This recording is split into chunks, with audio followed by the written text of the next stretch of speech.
para você, quem é Jesus? Em meio à Segunda Guerra Mundial, a famosa emissora BBC convidou o filósofo e teólogo C.S. Lewis para oferecer uma série de palestras quanto à fé cristã. Falando àquelas milhares de pessoas que lhe escutavam, Lewis anunciou com graça e com poder o seu Salvador, através do seu famoso trilema. Segundo C.S. Lewis, não nos resta muitas opções quanto à identidade de Jesus. Diferentemente daquilo que possam dizer alguns, Jesus não nos deu a opção de o entendermos como um mestre religioso, um bom homem, um sábio apenas. Conforme Lewis, há apenas 3 opções. Ou temos que assumir que Jesus foi um lunático, afinal de contas, se ele de fato não é Deus e afirmou ser, ele não poderia ser outra coisa senão louco. Uma outra opção é que Cristo tenha sido mentiroso. Afinal, como alguém pode dizer o que disse, enganar multidões falsamente e não ganhar este título? A questão é, você acredita nestas 2 opções? Quando você olha a obra de Cristo, quando percebe os seus feitos, quando escuta os seus ensinamentos, você consegue acreditar que ele foi isso? Louco, lunático ou mentiroso? Se não é esse o seu caso, diz Lewis, a única opção que lhe resta é dobrar os seus joelhos, confessar o seu nome e confiar que de fato ele é quem disse ser. Jesus é o Salvador de pecadores, o Filho de Deus, a esperança da glória. Jesus é o nosso Redentor. Seja nos dias de Lewis, nos nossos dias, ou ainda nos dias do apóstolo amado, o apóstolo João, a questão quem é Jesus sempre foi extremamente importante e um dos principais pilares da fé cristã. A fim de instruir a sua igreja, assim também como exortar os irmãos quanto aos falsos ensinamentos que estavam se aproximando da comunidade da fé. O apóstolo amado de Cristo escreve através dos versos 1 e 2 as seguintes palavras: o que era desde o princípio, o que ouvimos, o que vimos com os nossos olhos, o que contemplamos e as nossas mãos apalparam, isto proclamamos a respeito da palavra da vida. A vida se manifestou, nós a vimos e dela testemunhamos. E proclamamos a vocês a vida eterna que estava com o Pai e nos foi manifestada. O que temos aqui, conforme certo autor escreveu, um dos 4 começos mais importantes da Bíblia. Se quando olhamos para Gênesis 1, capítulo 1, Evangelho de Marcos, capítulo 1, verso 1 e Evangelho de João, capítulo 1, verso 1, encontramos respectivamente o começo da criação, o começo da mensagem de Jesus e aquele que estava no princípio e era Deus, conforme falou João. Quando olhamos para o texto da primeira epístola de João, encontramos a importante doutrina da encarnação de Cristo. O Deus que é completamente outro. O Deus que os serafins cantam, santo, santo, santo. O Deus que é soberano, que se assenta no trono, que está nos céus. O Deus todo-poderoso, o Criador de todas as coisas. É também Emanuel em Cristo Jesus. O Deus que habita os céus é o Deus que se faz presente conosco. Esta é a mensagem da encarnação, irmãos. O que a encarnação nos ensina, o que podemos aprender à luz desta verdade. Através dela, João, de maneira contundente, responde à pergunta: quem é Jesus? Através dela, aprendemos em primeiro lugar que Jesus é Deus. Perceba comigo novamente aquilo que diz no início do verso 1. o que era desde o princípio. O que João estava querendo dizer com isso? Antes da criação, na criação, depois da criação, em toda a história, de eternidade a eternidade, lá Jesus se acha. Não há nenhum momento, não há nenhuma situação onde o Senhor Jesus já não estivesse presente. O Senhor é eterno. O Senhor Jesus é Deus, desde o princípio, desde todo o universo, antes de todo o universo existir, lá Ele estava. Ele é Deus. O interessante a ser percebido neste momento é que esse testemunho quanto à divindade de Cristo não é uma exclusividade dos escritos desta primeira epístola. O próprio autor sagrado, o próprio João, já havia escrevido de maneira ampla em seu evangelho a respeito desta questão. No capítulo 8, verso 58, João escreve: antes de Abraão, eu sou, disse Jesus. O que Jesus estava dizendo com isso? Ao se utilizar de uma expressão que o próprio Deus havia dado a si mesmo, se auto-intitulado como Deus, eu sou, Jesus está dizendo que Ele é Deus. Ele é aquele Deus que os israelitas conheceram no Antigo Testamento, o Deus crucificado, o Deus ressurreto. É aquele Deus que se revelou aos profetas, que se revelou aos patriarcas. Esse é Jesus. O que mais João nos ensina a respeito da divindade de Cristo ao longo do seu evangelho? Perceba o capítulo 10, verso 30. O Pai e eu somos um. Mesma essência, irmãos. Divindade do Pai e do Filho. Um outro texto, Jesus respondendo a um dos seus discípulos disse no capítulo 14, verso 9: aquele que vê a mim, vê também a meu Pai. Como Paulo escreveu aos Colossenses, Jesus é a plenitude, tem em si a plenitude de toda a divindade. É esse o testemunho que, capa a capa, todo o Novo Testamento encontramos a respeito do nosso Senhor. Se João nos falou que Jesus é Deus, através do restante do texto, ele também vai nos ensinar que Jesus é também homem. Entenda o que devemos entender quanto a isso. Cristo não é apenas 50% homem e 50% Deus. Jesus é 100% homem e 100% Deus. De tal forma que nenhuma de suas naturezas, a natureza humana e a natureza divina, não se perdem, não se misturam. Elas são completamente mantidas, não prejudicadas, mas caminham integradas, estão unidas perfeitamente. De tal forma que o Cristo que adoramos, Jesus Cristo, é tanto homem como Deus. Falando sobre a humanidade de Cristo, João faz de 4 maneiras diferentes. Perceba comigo o verso 1 e o verso 2 neste momento. As expressões são: nós ouvimos, verso 1. Ainda no verso 1, nós ouvimos com os nossos olhos, tocamos, apalpamos com as nossas mãos.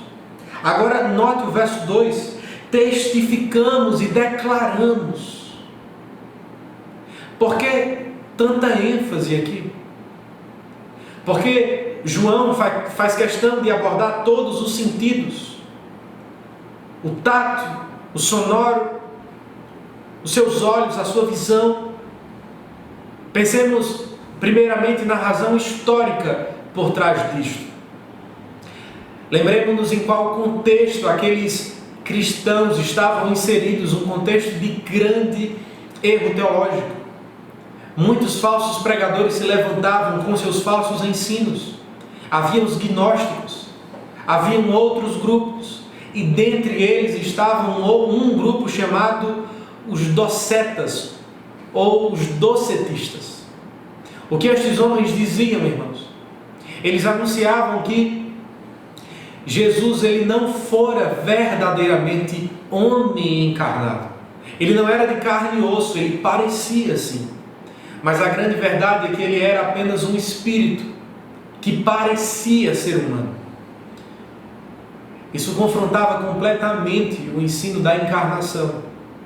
É por isso que João responde esse falso ensino dizendo, verso 1, o que vimos com os nossos olhos, o que contemplamos e as nossas mãos apalparam, isto proclamamos a respeito da palavra da vida, ou seja, de Jesus Cristo.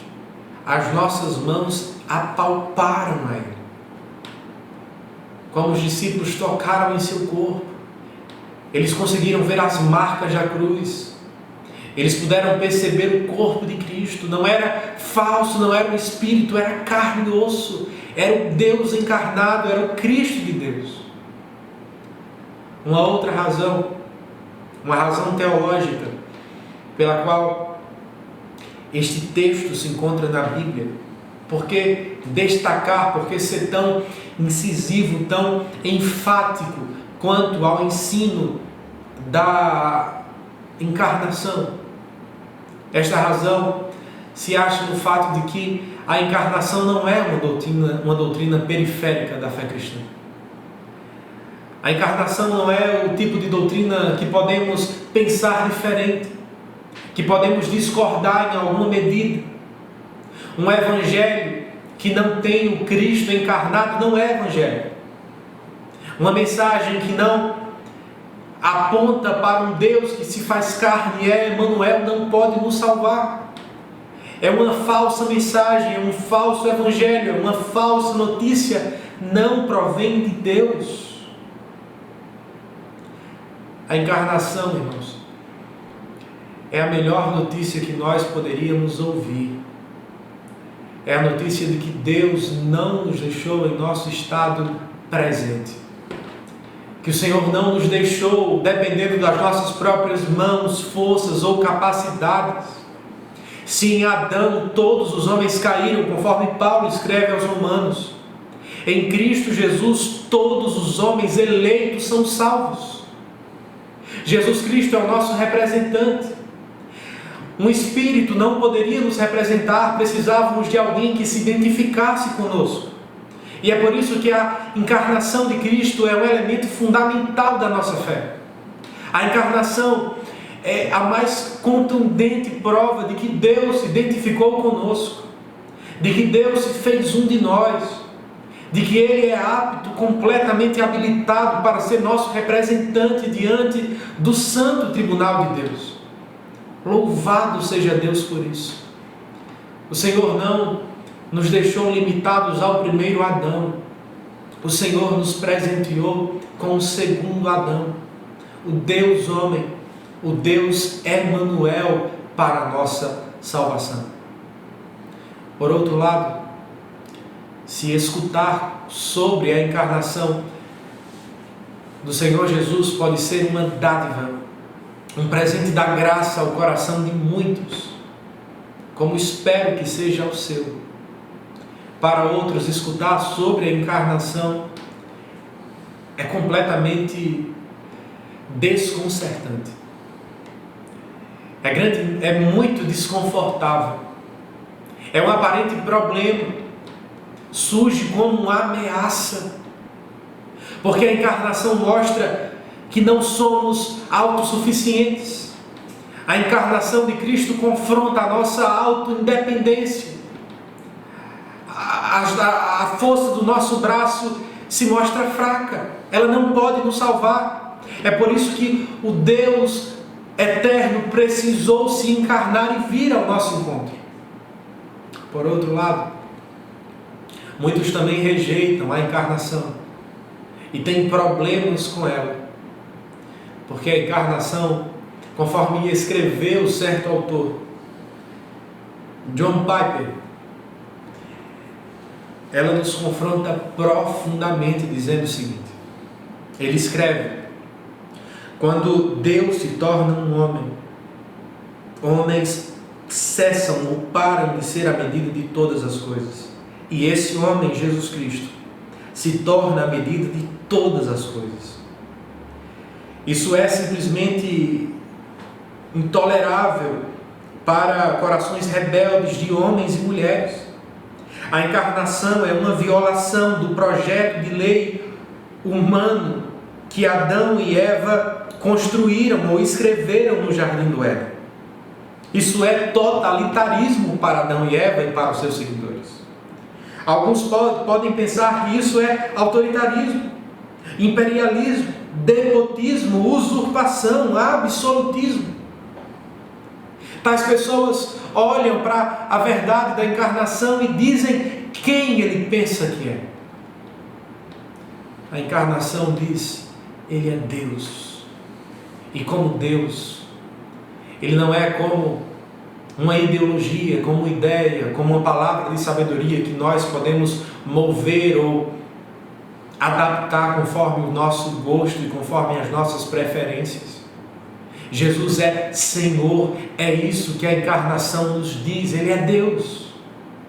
E como Deus, diferentemente de ideologias, filosofias, ideias, concepções humanas, não podemos manipulá-lo a nosso bel prazer, não podemos alterar quem é o seu ser. Ele simplesmente governará como assim deseja sobre as nossas vidas. Que os nossos corações, ao invés de fugir do senhorio de Cristo, possam se dobrar perante Ele. Quem é Jesus para você? Se Ele não é um louco, se Ele não é um mentiroso ao seu coração, viva em coerência com aquilo que de fato Ele é. O Senhor é muito mais do que um sábio. Ele deseja ser muito mais do que o seu amigo, psicólogo, conselheiro. O Senhor é o seu Salvador. Ele lhe chama a se arrepender dos seus pecados, clamar pelo seu perdão e confiar somente nele para a sua salvação.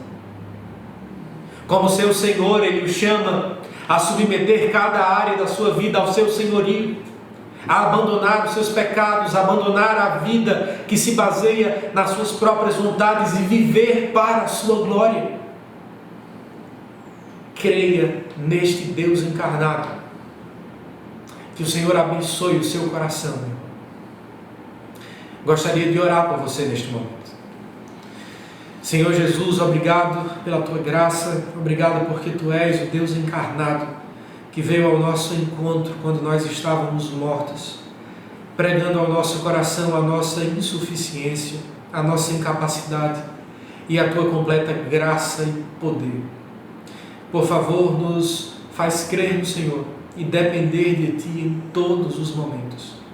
Obrigado pelo Teu perdão, obrigado pela Tua salvação e nos enche, Senhor, de submissão à Tua vontade.